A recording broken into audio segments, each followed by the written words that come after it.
views and opinions expressed in this program are those of the participants and do not necessarily reflect the views of BronxNet or the program underwriters.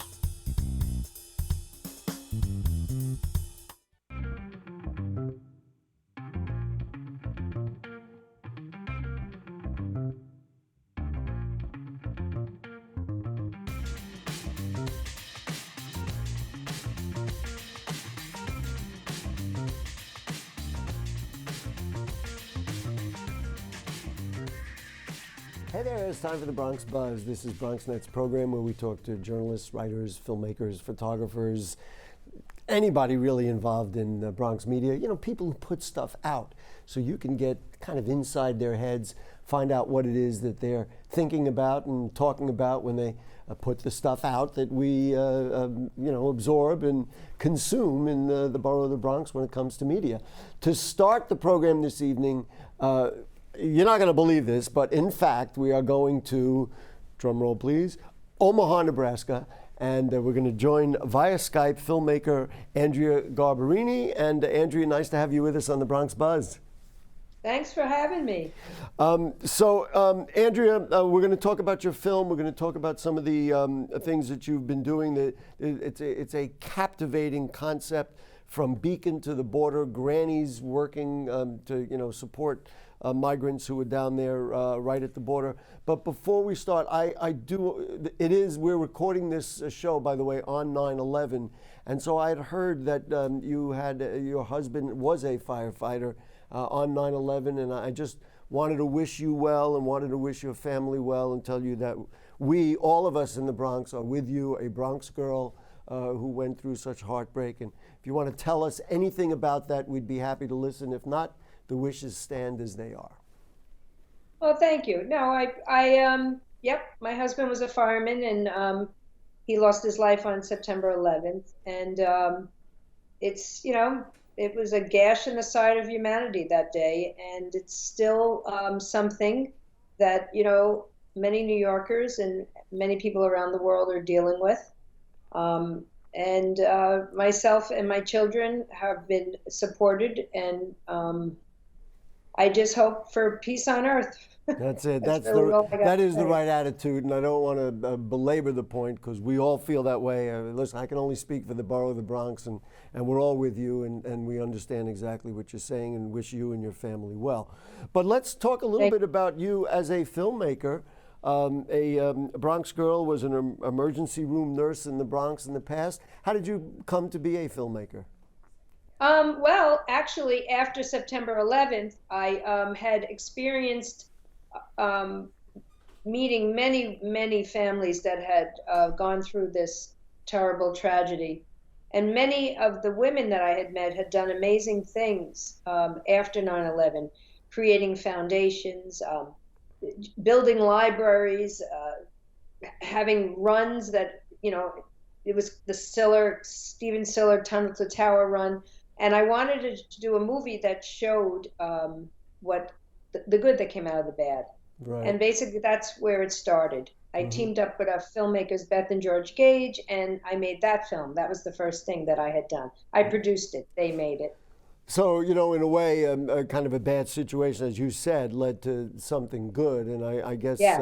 And I think for many of us, it inspired us to re-understand what it is about our nation that we love so dearly. And I guess that feeds right into what we're talking about now in the latest film, From Beacon to the Border. Why don't you talk about, I guess, a very similar sort, not the kind of tragedy, I guess, that 9/11 was, but still a very difficult situation. Talk about that sort of issue that led to you coming up with From Beacon to the Border. Well, actually, my friend Beth Gage had sent me an article she had read, and it was about a group of grandparents that lived in Beacon, New York. And they were horrified about this current administration's policy last summer of separating children and parents at the border, the Texas-Mexican border.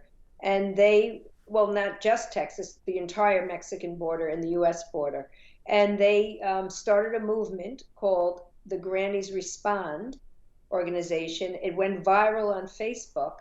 and they decided to go from Beacon, New York to McAllen, Texas, in a couple of vans, stopping along the way in 4 or 5 cities, accumulating more people, and they went down to the Texas border to protest the separation. Let me ask a couple of important questions. So how many people left Beacon? How many people did they pick up along the way?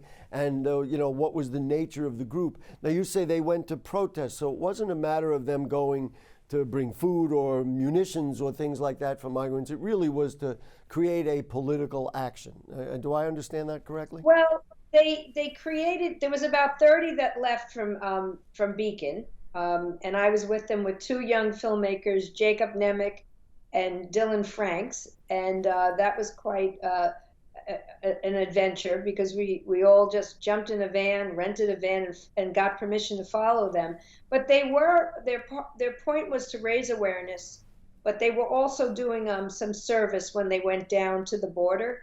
But they accumulated, we accumulated quite like a couple of hundred people. Wow. And and so we stopped in Pittsburgh, where we were met with the Raging Grannies, an organization that has been protesting things for years. Don't stop Grandma. That's the bit of advice. Don't stay out of Grandma's way. Don't ever stop. It's never too late. That's right. And then we went to Louisville, Kentucky, where we were met with more people and accumulated more people. Wow. Then we were in Montgomery, Alabama, where we went to the Peace and Justice Museum that was opened to really honor those who had been lynched in this country. We don't have time to run through every stop along the way. Can you give me, from a personal point of view, what it was that, aside from the film, and we're going to show a piece of the film that you made, but what it was that you saw down at the border that presumably you think was worth protesting? Well, basically, there was a lot there's a lot of facilities down there, and they still exist. That really basically, as a migrant comes to the border, they're pleading asylum. They've left terrible situations, and they are, desperate for some place to be that's safe and secure. And we witnessed that. We witnessed the migrants. And what happens is, when they leave the ICE detention facilities, they're dropped at bus stations across the country to make their journey along the border back into the country. And that's where the grannies decided to also help. Got it. Let's roll maybe about a minute of From Beacon to the Border. So this is a 30-minute documentary, right? Is there anything else you want to tell us before we roll the little clip we're going to show? And then we'll come back and we'll talk about how people can see the whole thing and move it forward. All right? Let's take a look. The Grannies Respond movement started when many of us saw the images of kids being separated from their parents, and we just couldn't sleep at night. We started posting on Facebook how upset we are, how horrified we are. A friend of ours just said, I feel the same way. Let's all get on a call and discuss it.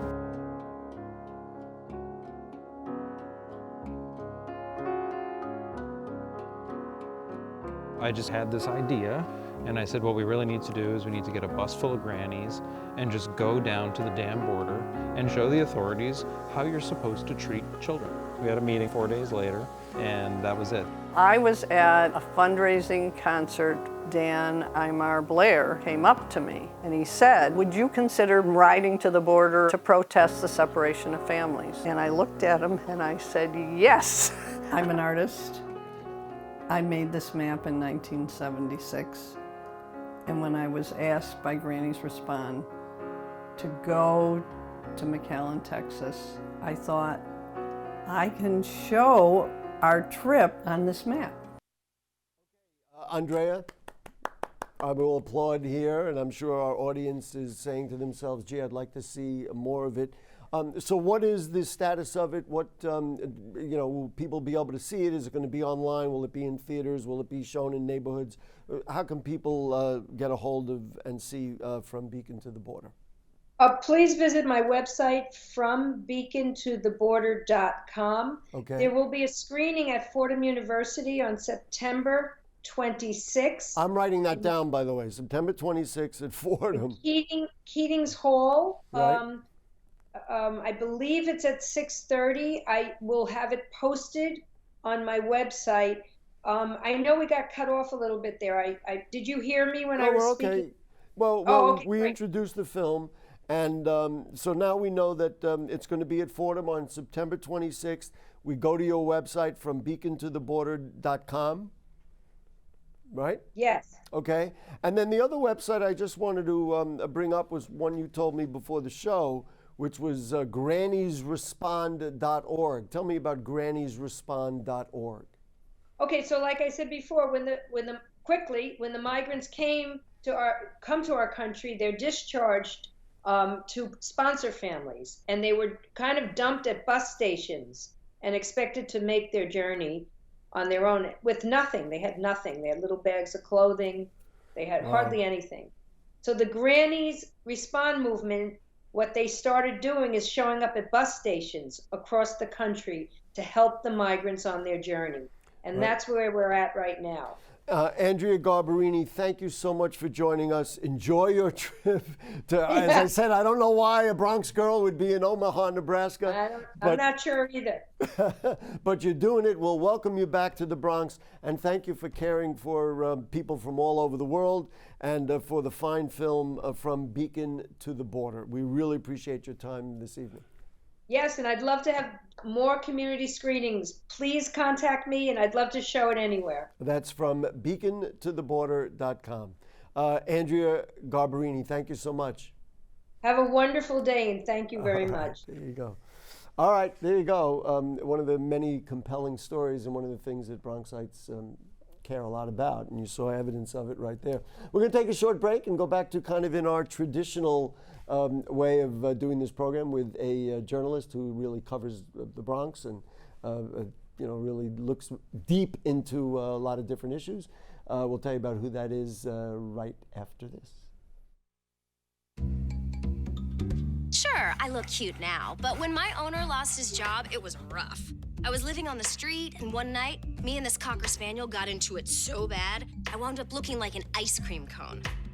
I cried a little bit, but thankfully I got rescued, so I'm running, I'm jumping, all back to my old self, and I'm ready to give unconditional love, even if you put a lampshade on my head.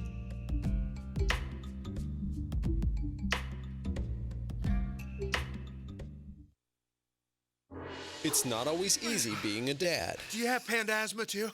Does that run in the family? This is the home of the most priceless kung fu artifacts. But when you make an effort, Dad, we're not supposed to touch anything. Oh, sorry. Go long, son. it's always worth it. Whoa, master! The smallest moments can have the biggest impact on a child's life. Take time to be a dad today. I am gonna get you. I'm gonna get you. Call 877-4DAD-411 or visit fatherhood.gov to learn more. You know what, guys? There's a lot of tree branches and dry brush over here. We should probably move the bonfire over there.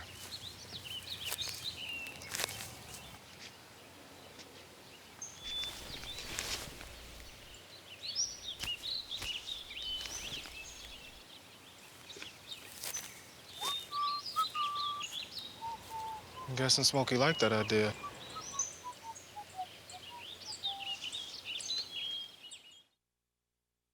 Hey, it's Ava, and this is Tess from Vivo's Do-It-Yourselfie, where we recreate the hottest looks from today's biggest music videos. After cleaning out our closet, we have a lot of clothes we don't wear anymore. Like this old t-shirt. It's not garbage, it's actually a brand new rug. And to make it, all you need to do is cut, tie, and glue. Cut the t-shirt into strips. Tie the strips into knots. And glue the knots to the bath mat. I love it. Give your garbage another life. And recycle.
Okay, back with you on the Bronx Buzz. I am thrilled because when the city debuted, I don't even know how long ago it was, I said, we have got to get Ese Olumhense, I hope I pronounced that right, on our show, and she finally made it. Nice to have you with us. Great to be here. Great. So before we go further, the city is an unusual publication. Talk to me about what it is, and then we're going to talk so people in the Bronx can find out what is a Bronx girl doing on the city. So the city is an online publication. We're committed to doing hard-hitting, investigative, original reporting on the 5 boroughs, on City Hall, on Albany, and all of the things that kind of happen that are linked, not linked, and all of the different layers of how they affect the everyday New Yorker. I cover the Bronx there, which is we like that. We all support that. You know, it really, we talk about this on this program all the time. Media has changed from the time when you would go and pay, 25 cents. Well, of course, it's not 25 cents, it's $1.50 now to get a newspaper. But now you can have this kind of newspaper and not have papers. Right. So we're completely online. We're at thecity.nyc, thecity.nyc, for folks to take a look at. You can look at it on your phone, from wherever you are, really. You don't need to be in New York City to have access to what we're doing. And one of the things that makes it convenient, I'll just give the little plug, if you do put your email in there every morning, you get like a little, I was joking earlier because they say love the city, that's how they sign off, but you get a little message about what's going on, some of the hard-hitting stuff. Right, and there are stories every day. There are all different things that come. We're a team of about 11 reporters. We have some data journalists and some engagement folks working with us. And there is something every day for every kind of New Yorker. And for you, so you cover the Bronx. Do they give you a certain number of stories you have to do, or they say, just let us know what's going on? Like, what's your assignment, so to speak? There is no typical week. I mean, this week... it's the Bronx, after all. So everything changes from week to week. Some weeks, we have the congressional race, different developments, things to focus on. Some weeks there's something else involving housing or housing court or crime or justice. I mean, there's a lot going on. A little background about you. Let's, when people read it, we want to know who it is that's writing it. Tell us, how'd you become a journalist and what's your interest and all those kinds of things? To make a long story short, my dad is a journalist, so I also, at first my whole life I was like, want to say what he does or where he writes? My father is a columnist. He writes a syndicated column in Nigeria. He's been doing this a really long time. And growing up, I was like, I never want to be a journalist. I have to do something new, something that's uniquely me.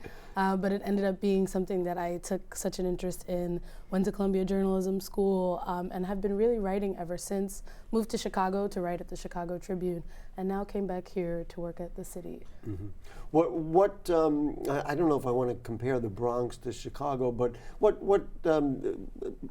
really drives you about working in the Bronx and covering the Bronx? Like, what do you see in general that you say, this is what we have to report? The Bronx, or that you like to report? Right. It's always felt like an organic place. It's a place that, again, every week can be totally different. There are people of all kinds living here. There are people who are really wealthy, people who are poor, people in between. But there's a passion, there's an attitude that kind of marks every person that I meet here. We're all making it, day by day. And I think Chicago is a big city. New York City is a big city, but the Bronx has always been a special place because it's like no other place to me because of that. I can only tell you, and I've been doing this in the Bronx for longer than you have nailed it. It's what you have said is one of the reasons that I still love being here. I view it as undiscovered territory. In some ways, we don't even know who we are. On the other hand, when I walk into a deli, I feel like I know who those people are. I feel like there's life. There's people will talk to you. They won't BS you. It's just for me as a journalist who's been doing it, here on BronxNet for all these years. I couldn't even think of working anywhere else because I think I'd be bored. Right. So let's just run through a couple of things. Now this is a really political intrigue that's going on in the highest office in the borough with Borough President Ruben Diaz. Obviously he has aspirations of being the mayor. Of course we have a little time before that. but his father, with whom he differs greatly from a theoretical and philosophical point of view, is running for Congress. And you wrote about it kind of as a house divided. Talk a little bit about what you discovered with the borough president and his father, Reverend Council Member Diaz. So Jose Serrano is leaving his seat after about 30 years. The primary for that race is June 2020. There are lots of folks in the race now. I think the count is about 9.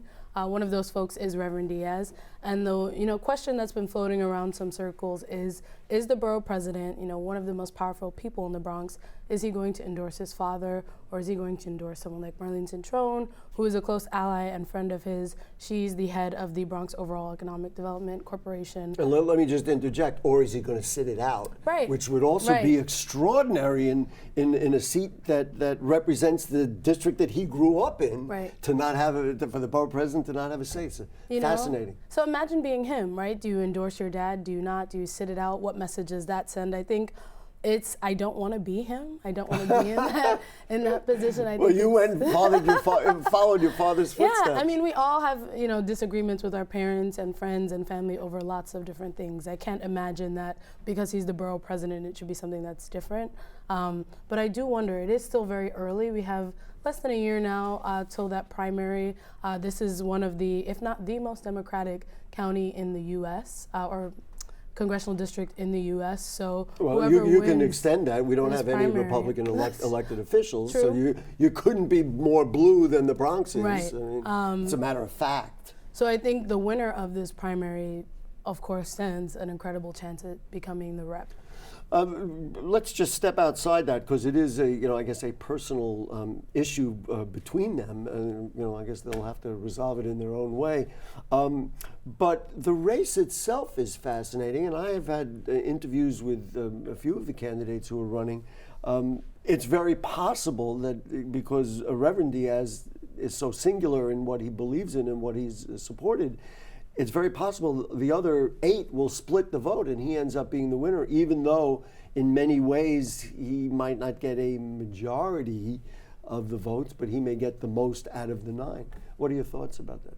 I mean, it's early. I'll give a borough president-esque answer. It's still very early. It's that's a fair answer. I think more folks, we could see more folks jump into the race, and whether that further splits the vote or whether folks have, fallen out of favor with the Reverend, I don't know. He's kind of a brand name. The Ruben Diaz name is pretty well known in the Bronx, and that may bode well for him, but it's really too soon. Do you have a sense in the back of your mind of how that might or might not affect the mayor's race? Because obviously, we don't have to go into it, but Reverend Diaz has, not supported a lot of causes. He brought Ted Cruz to the Bronx. Says he supports President Trump. That's not a very blue Democratic Bronx thing. So what are your thoughts about that? Him bringing Ted Cruz here? I mean, just about that seat potentially really overturning. I mean, Congressman Serrano is probably maybe the most liberal congressman in America for 30 years. Yeah, I mean, we could see a totally different thing happen. Look at AOC. I think in the neighboring district, we had someone who was totally not expected to win, and who knows if another super progressive is going to jump into this race and have a similar impact. I think what I was going to ask is, how do you think it'll affect the mayor's race, or will it affect the mayor's race, or the borough president's standing in that race? I think an endorsement might be tricky for him. I mean, of course, if he endorses his father, who's been critical. Then that will follow him more strongly. Perhaps, especially because he's running. Corey's in the race. Corey Johnson, Speaker of the City Council, is in the mayoral race. And this is someone that the Reverend has been not super aligned with on everything, to say the least. And they stripped after he'd made some comments, they stripped him of his chairmanship. Right. So I do want to move on before we run out of time. You wrote a story about a guy named Eric Stevenson, who also apparently wants to run for that seat. But apparently, having been convicted before and served time, wasn't enough. Talk a little bit about Eric Stevenson and where he's at now, as reported by you in the city. Yeah, so I think it was around 2 weeks ago, Eric Stevenson was all the way in the congressional race. He was the 10th person or 9th person who had jumped in. He lost count. there was a lot of energy and enthusiasm from him about returning, to politics, representing his, former constituents, but also the broader South Bronx.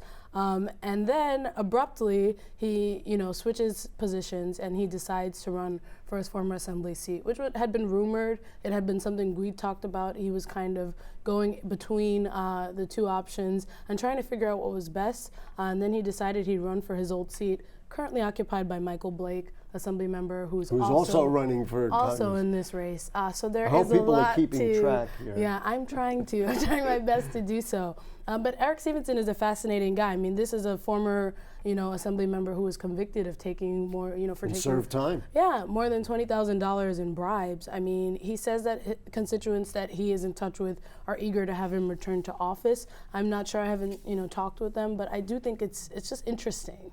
We are just about out of time with Ese Olumhense is our guest from the city. Before we go, what are your favorite types of stories to cover? When you see something coming across, what do you say, oh, good, that's what I really want to do? Or do you just, doesn't matter, I'll cover anything? I love good stories about people, like there's, there's the so Bronx, many people that's my girl. In the Bronx, That's it. And every time I'm at a bus stop or on a train platform and I talk to someone, I'm not hearing a generic story. I'm hearing a story with arms, with legs, with life. So I love those stories. When someone's like, my landlord this, or I was in court that, I mean, there's always something of interest to me. I'm like the nosiest person in the world. Well, then you should be. Then your father brought up a journalist. I guess that's what happened.